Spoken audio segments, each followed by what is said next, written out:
پاکستان کی داخلی سیاست کا 100% تعلق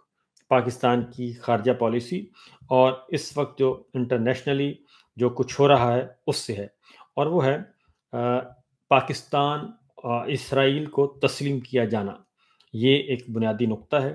اور مختلف اس وقت رپورٹس ہو رہی ہیں، خبریں وہ کافی امپورٹنٹ ہیں، اور اس میں مناسب وقت پر اب پریزیڈنٹ ٹرمپ کہہ رہے ہیں مناسب وقت پر ایران سے پابندیاں بھی ہٹا لیں گے۔ اور پھر ابھی ایک تازہ ترین جو آپ کو میں ترتیب سے کچھ بتاتا ہوں خبریں، ایونٹ، تاکہ آپ خود بھی تھوڑا سا جوڑیں اور جوڑ کے پتہ چلیں گے، کیونکہ واشنگٹن میں اعلان کیا گیا ہے، واشنگٹن میں اعلان کیا گیا ہے کہ پاکستان بھی اسرائیل کو تسلیم کر رہا ہے۔ یہ باقاعدہ طور پہ اعلان کیا گیا، اناؤنسمنٹ کی گئی ہے، اور اس میں کہا گیا ہے کہ پاکستان بھی اسرائیل کو تسلیم کر رہا ہے۔ تو لہٰذا صورتحال یہ ہے کہ اس وقت سچویشن ہے کہ اس میں موڈیلٹیز طے کی جا رہی ہیں۔ پہلی خبر یہ ہے کہ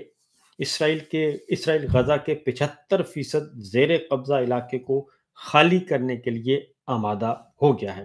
یہ تل ابیب سے خبر ہے، اور اسرائیل کے وزیر دفاع نے کہا ہے کہ غزہ میں جاری طویل اور خونی تنازع کے حوالے سے ایک اہم بیان میں کہا کہ اسرائیل جلد ہی غزہ کے 75% زیر قبضہ علاقے خالی کرنے کے لیے تیار ہے، اور یہ ایک بریکنگ نیوز انہوں نے دی ہے، کیونکہ ایک طرف ہے کہ جنگ بندی ہو رہی ہے حماس میں اور اسرائیل میں، اور دوسری خبر یہ ہے کہ ہم 75% جو ہے وہ علاقہ خالی کرنے کے لیے تیار ہیں۔ اور پھر وزیر دفاع نے کہا کہ آنے والے دنوں میں حماس کے ساتھ ایک 60 دن کی جنگ بندی پر اتفاق ممکن ہے، جس کے تحت 10 زندہ یرغمالیوں کی رہائی اور ہلاک یرغمالیوں میں سے نصف کی میتیں واپس ہو سکتی ہیں۔ اور پھر انہوں نے کہا کہ سیز فائر کے دوران باقی اختلافات کو بھی ہم مذاکرات کے ذریعے حل کریں گے۔ اور پھر انہوں نے یہ بھی کہا کہ وزیر دفاع نے کہ 75% ہم خالی کر رہے ہیں، تو انہوں نے کہا کہ جو بقیہ 25% علاقہ ہے اس میں فوجی کارروائی جاری رکھنا نہ صرف غیر ضروری ہے بلکہ یہ یرغمالیوں کی زندگی کو بھی شدید خطرے میں ڈال سکتا ہے۔ اب یہ نوبت کیوں آئی کہ ہم غزہ خالی کر رہے ہیں اور 75% علاقہ خالی کر رہے ہیں؟ دراصل اسرائیل کو تسلیم کرنے کا باقاعدہ طور پہ ایک روڈ میپ آ رہا ہے، اور اس روڈ میپ کے ذریعے ہی ہم صحیح طور پہ ہم آپ کو بتا سکیں گے کہ اس وقت چل کیا رہا ہے۔ اور اسرائیلی وزیر، جبکہ دوسری جانب یہ اب وہ ہے نا جی، گڈ کاپ اور بیڈ کاپ اس طریقے سے کھیل رہے ہیں کہ مکمل محاصرہ اور فلسطینیوں کی غزہ سے بے دخلی ہی کامیابی کی کنجی ہے۔ اب یہ دوسرے وزیر آئے ہیں، اور دوسرے وزیر نے یہ کہا ہے۔ کیوں کہا ہے؟ اس لیے کہا ہے کہ کل ایک جھڑپ ہوئی ہے، اور اس جھڑپ میں اسرائیل کا نقصان بہت ہوا ہے، فوجی نقصان ہوا ہے، جانی نقصان۔ اور الجزیرہ کے مطابق ٹیلی گرام اکاؤنٹ پر جاری بیان میں اتمار بن گویر نے کہا، ایسے لوگوں سے مذاکرات کی کوئی ضرورت نہیں جو ہمارے سپاہیوں کو قتل کرتے ہیں، انہیں انسانی امداد دے کر سانس لینے کا موقع فراہم کرنے کے بجائے ہڈیوں تک کچل دینا چاہیے، کیونکہ یہ تازہ جھڑپ میں ان کا نقصان بہت زیادہ ہوا ہے۔ کوئی 5-7 جو ہیں فوجی ان کے مارے گئے ہیں، جس کی وجہ سے یہ کہا ہے، کیونکہ ایک طرف جنگ بندی کے لیے کوششیں ہو رہی ہیں، اور قطر بھی اس میں انوالو ہوا ہے، بہت سا کچھ ہو رہا ہے، اور وفود بھی ایک دوسرے سے ملنے والے ہیں، اور پریزیڈنٹ ٹرمپ نے بھی اناؤنس کیا، پریزیڈنٹ ٹرمپ اور نیتن یاہو کی ملاقات بھی ہو چکی ہے، اور اس لیے پریزیڈنٹ ٹرمپ کا بھی خیال ہے کہ آئندہ چند دنوں میں ہم کوئی اچھی خبر آپ کو دے سکتے ہیں، تو اچھی خبر یہی ہے۔ اس کے بعد ہے جناب اگلا، غزہ کی آبادی کی جبری منتقلی کا اسرائیلی منصوبہ انسانیت کے خلاف جرم ہے، یہ کہا ہے جی۔ اور